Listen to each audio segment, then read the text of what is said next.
Finally বোনের বিয়ের জন্যে যাচ্ছি শ্বশুর বাড়ি থেকে বাপের বাড়ি। সকাল থেকেই ট্রলিটা গোছাচ্ছি। আমার আর ওর দুজনের জামা কাপড়ে হলুদ তেলে কি পরবো, মেহেন্দিতে কি পরবো, এই সমস্ত কিছু শাড়িপত্র যা আছে গুছিয়ে নিয়ে নিচ্ছি। যেগুলো পরবো সেই অনুপাতে কিছু বেশিও নিয়ে নিয়েছি, জানি না কতগুলো কি লাগবে। তো চলুন এবারে বেরিয়ে পড়া যাক। আজকে তো আমি আর সায়ন্তন যাচ্ছি, আর আইবুড়ো ভাতের দিনে মা বাবা ওনারা যাবেন। ওই যে দেখুন, দূর থেকে দেখতে পাচ্ছি আমাদের বাড়িটা সুন্দর করে সাজানো হয়েছে টুনি বাল্ব দিয়ে।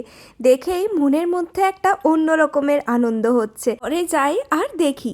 এখন রাস্তায় প্রায় 2.5 ঘন্টা মতো সময় লাগলো, আমরা এসে পৌঁছেছি বাড়িতে। এটার মধ্যে ফল মিষ্টি এই সমস্ত কিছু ছিল, আর এইটার মধ্যে আছে সমস্ত চকলেট যেগুলো সায়ন্তন নেদারল্যান্ডস থেকে নিয়ে এসেছে।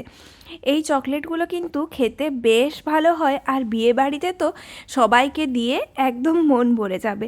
এখানে এই লিডেন্টের চকলেটটা খেতে খুব ভালো, আর এগুলো যেহেতু একদম ছোট্ট ছোট্ট ইয়েতে পাওয়া যায়, তাই সবার হাতে হাতে দেওয়াও যাবে। ইচ্ছে আছে এখান থেকে একটা বোনের তত্ত্বতেও দিয়ে দেব।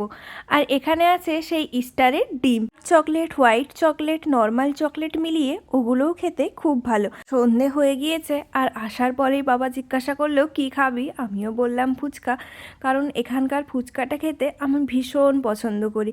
জাস্ট ফুচকার মধ্যে ওই ছোলা পেঁয়াজ দিয়ে মাখানো আলু, আর এত সুন্দর একটা টক জল, এখনই জিভে জল চলে আসছে।